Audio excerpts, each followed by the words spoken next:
Muy buenos días. El día de hoy celebramos el nacimiento de Juan el Bautista.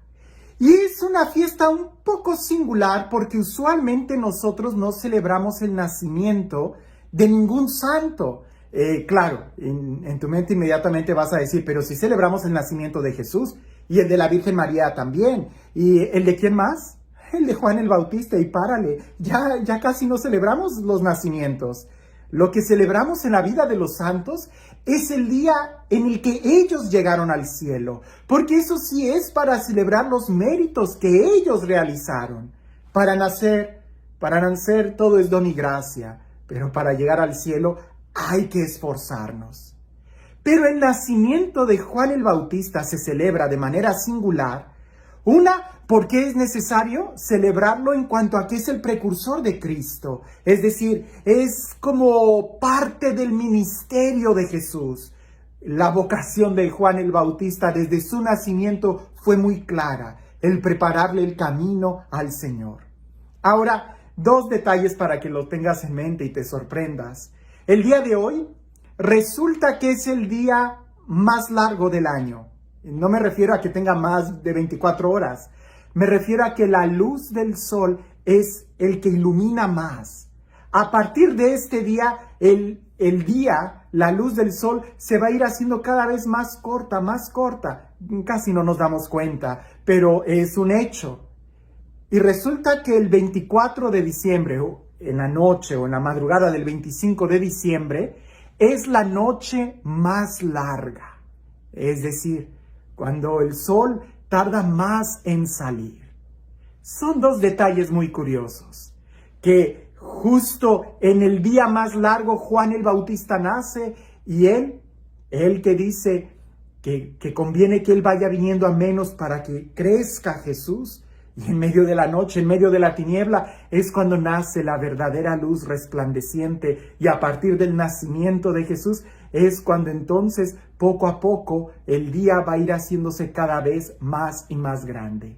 Por supuesto, estas fechas fueron escogidas con toda la intención de que simbolizaran algo más que solamente estos detalles. Pero vayamos directamente al Evangelio el día de hoy, que como luz verdadera es quien ilumina nuestro diario vivir. Y dice así el Evangelio. Por aquellos días, le llegó a Isabel la hora de dar luz a un hijo.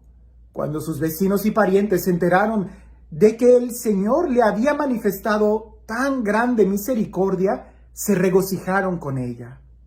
A los 8 días fueron a circuncidar al niño y le querían poner Zacarías, como su padre.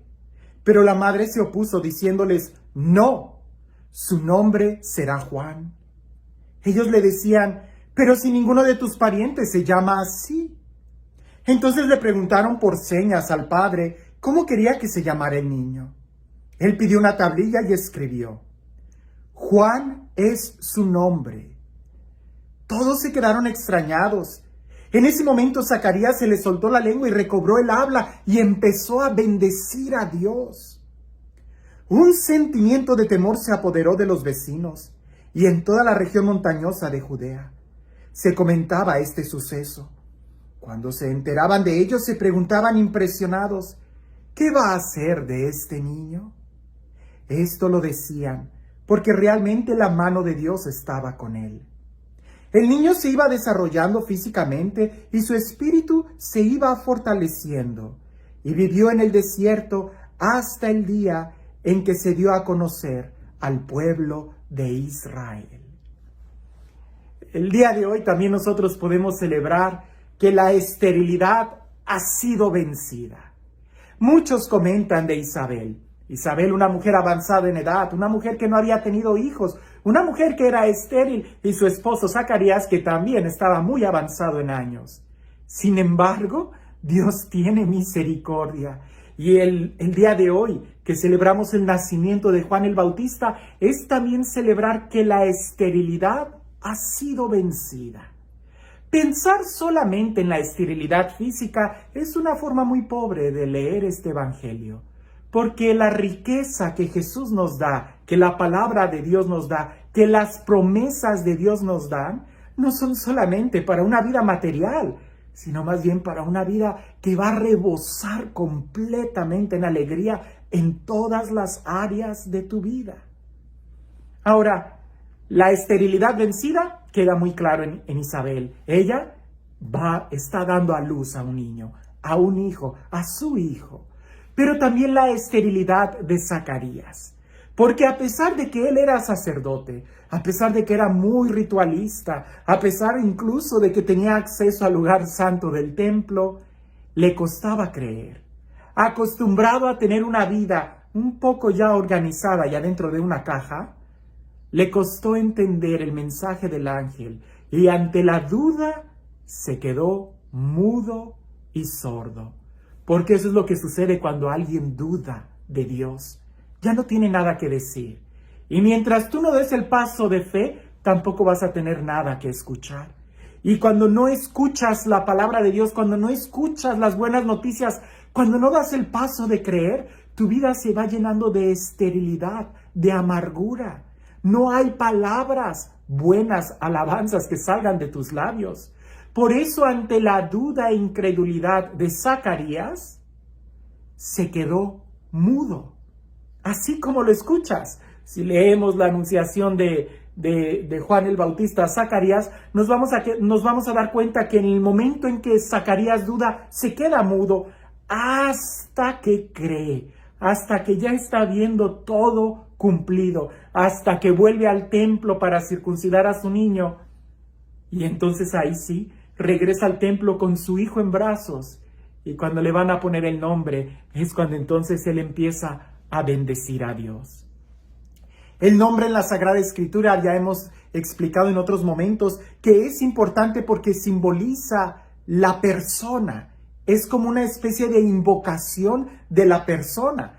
El día de hoy, por ejemplo, cuando llamamos a alguien y le gritamos, ¡Juan!, pues esperamos que Juan venga, ¿verdad? Decir el nombre de alguien es invocar la persona. Para los hebreos eso era muy fuerte e incluso el nombre llevaba consigo la misión de la persona. De tal manera que el que pronuncia el nombre espera que la persona venga, pero aquel que escucha su nombre es como si le recordaran la misión que él tiene. El juego de nombres entre Zacarías y Juan tiene mucho significado, porque Zacarías significa Dios recuerda. Dios recuerda. Dios no se olvida de nada. Dios no se olvida de sus promesas, de sus palabras. Pero también alguien pudiera pensar, ay, pues si Dios tiene muy buena memoria, seguro que también se va a acordar de mis pecados. El nombre de Juan significa Dios se ha compadecido. Dios ama, Dios es misericordioso. Por eso, ante el recuerdo de las promesas de Dios y ante el recuerdo de nuestros pecados, prevalece la misericordia de Dios, su amor, su perdón, simplemente la compasión que tiene por nosotros.